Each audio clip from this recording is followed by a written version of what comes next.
A paz do Senhor Jesus. Tem 23 anos que eu estou na presença de Deus.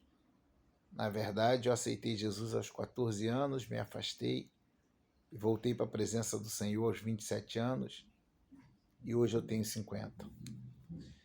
E no período dos meus 14 aos 27, dos meus 15 aos 27, onde eu estava afastado, eu bebi, eu fumei, eu cheirei cocaína, mas o meu pior vício era o jogo de cartas, o chamado carteado. Eu era muito aficionado por jogo de cartas. Eu passava a madrugada numa mesa de jogo. Porque, na verdade, a minha vida nunca teve muita cor.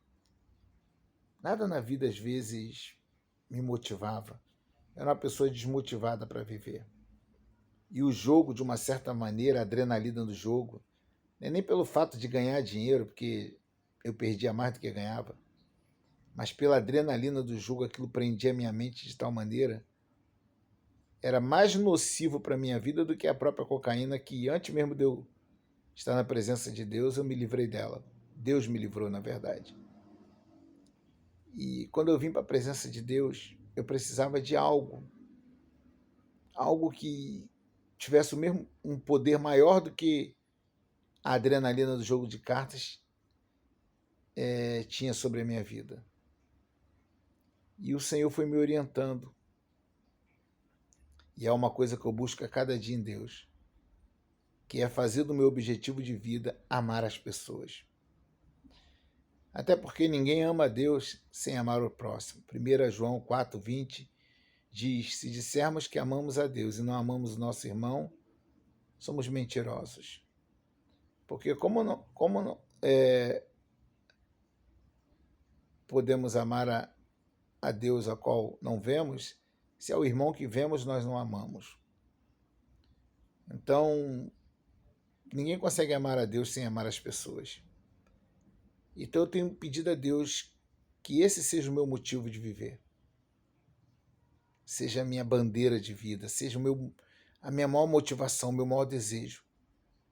Porque todo dia tem alguém precisando ser amado. Todo dia tem alguém precisando de uma palavra, de um abraço. Então, mesmo no dia de tristeza, ao acordar, eu tenho um motivo para viver. Tem alguém que precisa de mim. Mesmo nos dias de chuva, que a gente geralmente não sai de casa, mesmo nos dias que a gente ficou o dia todo dentro de casa, como é possível amar alguém? Através da oração. A oração intercessória é uma expressão de amor. Você intercede por pessoas que você não pode ajudar, mas o teu Deus pode. Então isso também é uma expressão de amor. Então, eu tenho buscado em Deus isso. Eu não gosto de ficar envolvido em fofoca, disse-me-disse. Eu quero ser útil para alguém. Eu quero que quando chegar o dia da minha partida, deixar um legado. Tem uma passagem na Bíblia que muito me chama a atenção sobre Dorcas, ou Tabita, lá em Atos 9, se não me falha a memória, que quando aquela mulher morreu, mandaram chamar Pedro. Pedro estava em Lida, e aquela discípula estava em Jope, ou ao contrário, né? E era cidade bem próxima uma da outra. Então, quando ela morreu, mandaram chamar Pedro. E quando Pedro chegou, as viúvas correram e rodearam Pedro, falando: olha a roupa que ela me fez.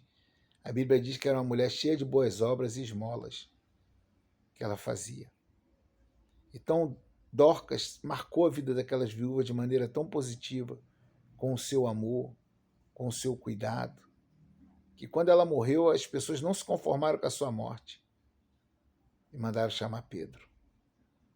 Então eu faço uma conjecturação, né, que a alma de Dorcas está lá entrando no paraíso e de repente o anjo fala: Dorcas, você não pode entrar. Mas por que não? Não agora. Porque você amou tanto aquelas pessoas. Você amou tanto aquelas pessoas que eles não se conformaram com a tua morte. E Pedro está orando a Deus, e Deus já deu a ordem: volta, Dorcas. E Dorcas voltou a viver. Então eu quero marcar a vida das pessoas assim. Tem pessoas que só querem ser ouvidas. É muito fácil a gente julgar as pessoas. Às vezes as pessoas são difíceis de lidar, mas por trás dessa pessoa hoje difícil de lidar, amargurada, tem um trauma que eu não conheço, mas Deus conhece. Tem uma história triste e a pessoa não soube lidar com seus sentimentos.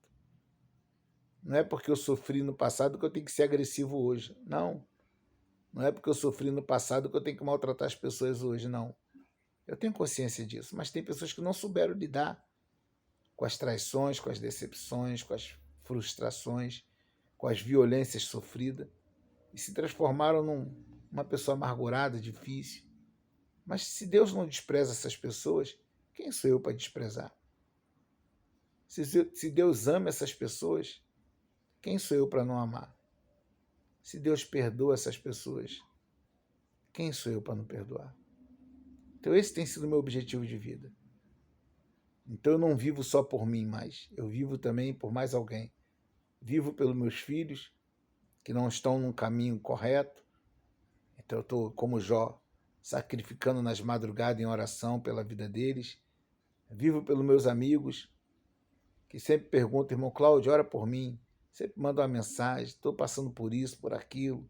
Me dá um conselho. Vivo por eles. Vivo por aqueles que ainda não aceitaram a Jesus. Então por isso eu prego a palavra, evangelizo. E assim eu creio que eu posso dizer que eu estou vivendo por Cristo. Como Paulo dizia, não vivo eu, mas Cristo vive em mim. Que Deus te abençoe.